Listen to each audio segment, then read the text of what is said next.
Hi, I'm Greg. And I'm Derek. Where is he? Steve's not here. Steve's not here, man. It's Monday.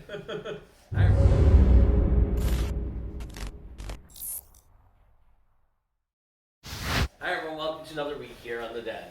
So, Steve's not here today, as you can see. He went to visit his brother to help him out with some work. So, we're all by our lonesome this weekend. Yeah. So what do you want to talk about, Derek? I don't know. What is there to talk about? We're 1 year now in lockdown. Well, to be clear, 1 year of quarantine, but we're at about, I think, day 110 of lockdown in Toronto. So we're almost a third. Almost a third of a year in lockdown right now. God. We've been fully locked down since November 26th. We had some loosening of restrictions, but we're still in gray zone lockdown, is what they call it. So we're still in a form of lockdown for at least another week, and I suspect it's going to be longer. Yeah, because the cases with the variants, it's going. Yeah. Cases are going up. Cases are going back up again, so I suspect we ain't going anywhere anytime soon. Yeah, so we're probably going to stay like this for a while. I hope that a lot of businesses survive. Mm-hmm. It doesn't seem likely at this point, but some businesses are seeming hopeful. I'm seeing some people working on patios. I'm noticing in the village a lot of the the restaurants and stuff are doing work on their patios and on their in their restaurant dining rooms. So I'm hoping they know something that we don't. Yeah, because I was out the other day and the restaurant owner I was talking to was just like, yeah, they're saying that we can start doing this soon, but I'm not sure when, and I don't think it's going to be likely. So then I would go to another restaurant, and then I would see them like actually preparing their indoor dining room while I was there picking up takeout. So I was like, okay, maybe there is something happening, but at the same time, the variant is out. The variant's hitting here pretty hard, but the vaccines are now available here. Yeah, so that's brings me to the next point. So the vaccine. So the U.S. is actually doing fairly well now with the vaccine. The last figure I heard was the U.S. is at about 10% of people vaccinated. So that's actually a pretty good number compared, the vaccinations only really started in January. Mm-hmm. And the mess that the current administration had to pick up. Granted, I hate to even say this, I do give Trump some credit for this. He did manage to fast track these vaccines, so I'm going to give the devil a little bit of credit there. But only a little bit. Yeah, only a little bit, not too much. But okay, yeah, you did that. But otherwise, so the current administration is doing a good job getting the vaccines out of the U.S. Here in Canada, not so much. We are not doing as well. No, it's a bit slow. It is really slow because I don't think, I'll be honest, I don't think the Canadian government has done a great job of the rollout. It hasn't helped that both Moderna and Pfizer both had shortages and decided that Canada wasn't going to get vaccines for almost a month. Mm-hmm. So we were a month behind on vaccinations. But that being said, that has since passed, and it looks like we're starting to slowly catch up. We're right now. Last figure I heard was Canada's at about 1% vaccinated. I suspect that's probably higher now. I suspect we're probably at about 2% now, just based on the fact that we've had 1 million vaccinations in Ontario alone. So we're getting there. And I suspect that I will probably, out of the three of us, because I'm diabetic, I will be the one that will probably get the vaccine first. I suspect I will probably see my vaccine in April, mid to late April, maybe early May at the latest. But by May, I should at least have my first vaccination in. So we'll see how this progresses. I will let you all know once I do get it. But once the vaccines are rolled out, restrictions are lifted, what's the first thing you want to do?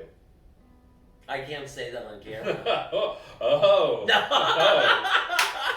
Okay.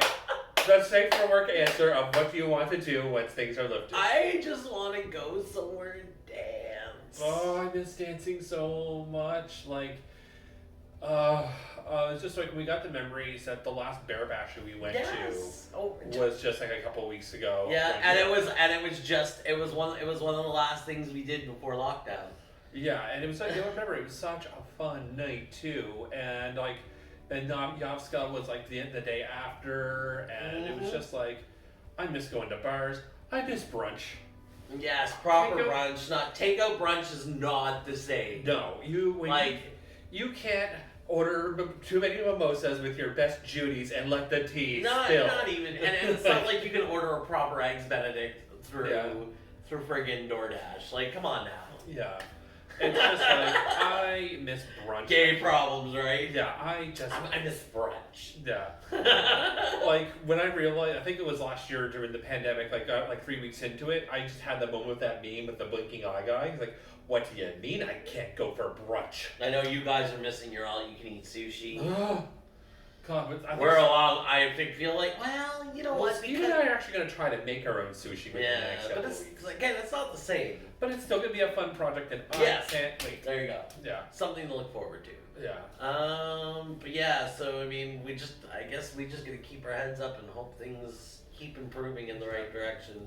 Right now, Ontario is kind of on it. We had a downswing of new cases, and now we're kind of slowly going up again because the new variants are here. Yeah. So, one thing I'm looking forward to though is the concerts that I had tickets for. They're all starting to get rescheduled now. There you go. So I'll be seeing Tennis simply in September. Still waiting to hear on Yeji and Lady Gaga. So hopefully, hopefully they get results. Yeah. Hopefully everything starts to improve because. Yeah. Life has been pretty drab, I'm not even gonna lie. Yeah. Like, I love it. Streaming has been fun, don't get me wrong. I'm having a blast doing that, but I'm kind of missing human interaction. Although, this is like the closest I get to like actually expressing myself and being creative with people has been on screen, which has been so helpful with all this pandemic.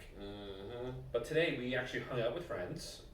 Yeah, we did an outside meetup today. Our friends, Cody and Donovan, got a new dog. It's the cutest. It is the cutest Oh puppy. My god, it's the cutest. God. Yeah, it was so cute. Yeah, it's just so little. Like, new, like, puppy with ADD running around. Yeah. You know, everything catching its attention. It was great. With a little bear hoodie. It was a nice change of the drab and boring. Yeah. It was just nice to, like, talk to friends. Walk around, get some exercise, go for coffee, and because that's one thing that's changed with restrictions. We're allowed to leave the house, and we're allowed to have meetups of 5 people. 10 people. Are we allowed 10 people? We're allowed 10 people now. So you can go out to the courtyard of this building with you and 7 of our closest and have a great big circle jerk. No. I was going to say it'd be loud and extra in the courtyard, but a socially distanced circle. Well, I guess that's an option. That's an option as well. So maybe not here. There's one side effect that has happened because of everything being less gay in the area is gentrification. The gentrification of the area we're living in is very real. Yeah. When we moved in here, and like I would say this building here, we were surprised at how gay. It was. I was gonna say it was probably 80% gay. Would you say when we first moved in? But people are also telling me about like the days like in the '80s where people used to cruise and go up to the rooftop and like when it was even gayer. So. Yeah, but now I don't know the actual number, but I would suspect that these buildings are probably. Would you say, but maybe 60-40 now? 60-40 now. Yeah, it's just like it's something is missing now. Like Pride didn't happen last year. Yeah. Halloween didn't happen last year. So I'm wondering, like, all these families that moved in here, once they do come here, they see how intense Church Street gets, and what's going to happen then? But I mean, we probably got another good. I'm hoping by Halloween things start to get back to normal because, you know, we already know Pride was already canceled again for this year. Yeah. So the next big thing that happens in the village is Halloween. And Halloween is gigantic. Now, the vaccination rollouts, they're saying that Like, everyone... picture the Halloween party from Mean Girls, but like a full street. Yeah. The first year that we were here, I actually found it kind of intense because there was just so many people and you just could not move. It was crazy. Oh, I know. And Steve was dressed as Jason. Oh my but god. sexy Jason. Yeah. And I made I had the idea of dressing Steve up as Jason Voorhees because of how big he is. Yeah. He literally just had the mask, the machete, and a pair of overalls with his titty showing. Yeah. And the number of people that stopped him for a photo was ridiculous. It was insane, and I think it's because of his massive size. Yeah. It made it people really took to him being Jason Voorhees. Yeah. So maybe we should start planning our Halloween now, so our costumes are like good and ready for the first big event. I don't know. I don't know if I want to plan and then get disappointed again. Yeah. That would be the only reason I don't want to do that. I already have one costume idea. I want to do a combination of Zap Brannigan from Futurama with Riker from Star Trek. But I remember when this all first started last year. It was around St. Patrick's Day of last year. And I remember this, literally it was the week before St. Patrick's that we shut down. Yeah, and they said just 14 days. Yeah, no, and they're like, oh, don't worry guys, as soon as this is all over, we'll have St. Patrick's Day so that all the bars can survive. Here we are a year later, and another St. Patrick's Day has passed, and we're still in the same boat. St. Patrick's all Day the restaurants, everything are still fucking closed. Like, it's ridiculous. I don't know. And I feel bad on both sides because I honestly don't know what the right answer is. Is the right answer to completely shut down to save people, or and kill the economy, or do you help the economy and lose a few people? I don't really know what the answer is. It's a lose-lose situation. It just really is. Yeah. There's just so many people that I know that are in dire straits right now because they haven't had work in almost a year. Like, we know a lot of people in the bar industry, and I feel so bad for them. Like, I do too. Like, we have something in Canada for all of you outside of the country called CERB, which is, I guess, I would say it's like an unemployment check that people are getting. The downside to the CERB is, yes, people can get it.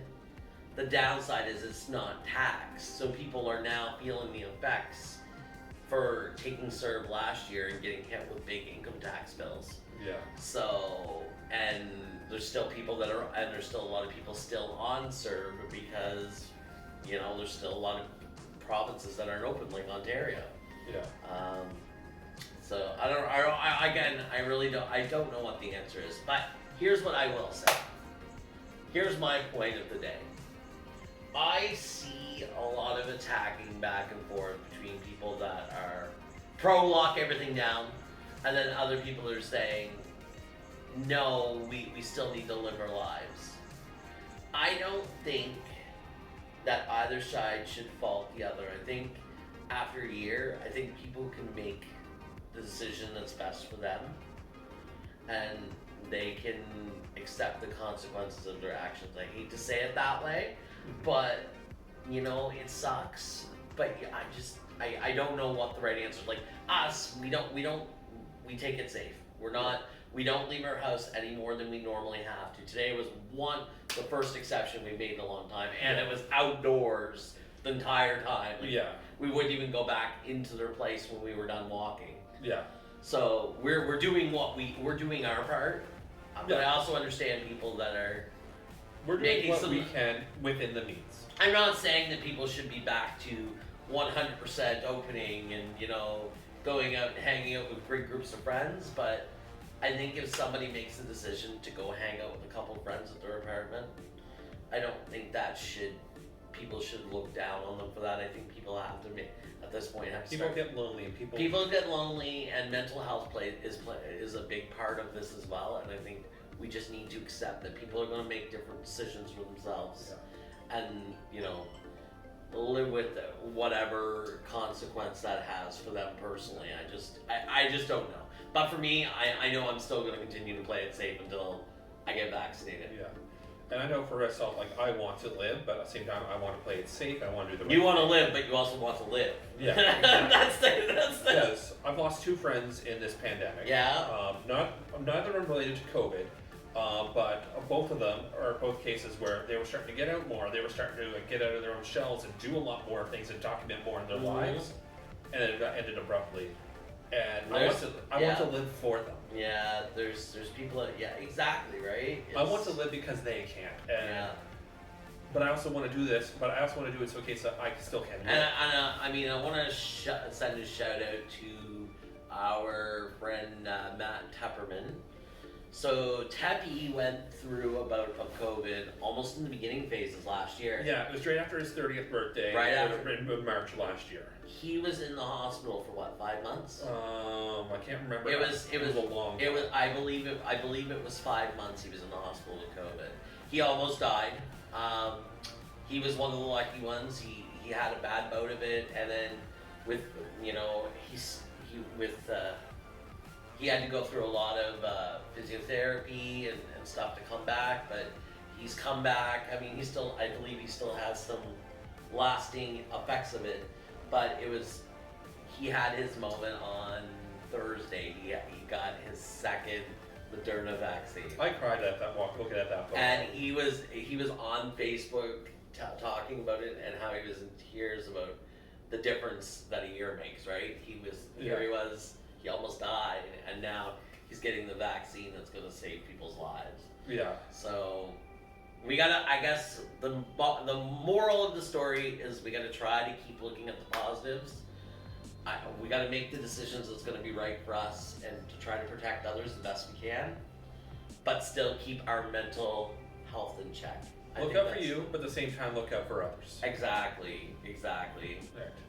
All right, I think that's a good place to close Man, out. I didn't expect that conversation. Where did that conversation? We totally did not plan to have this conversation. This was like totally off the whim. I just thought, hey, we're a year in lockdown, and there we went. But you know what? It's a good conversation to have. So, as always, like, share, subscribe, and what about your streams, Derek? All right, so Monday we got Alien Isolation, and fuck, we're at a really scary part right now. So tune in. It's good luck with that. Yeah, let's just say you're just jump. I'll be playing something on Wednesday. I don't know which one. Yeah, Saturday there is no stream. I'm working that day. So, yeah. So there's no stream on the Saturday, and Sunday we are not sure if Steve's going to come back and do something, but stay tuned as I might move my streams to Sunday instead. There you go. Somebody will be on probably next Sunday. Yeah. Whether it be Steve or Derek, somebody will be there. Okay. So. All right. But anyways, as always, like, share, subscribe. Check us out on Twitch. Check out the other members of the Den. Follow us on Twitter, YouTube, Facebook, and everywhere. And enjoy the rest of your week. Be safe, everyone. Be safe.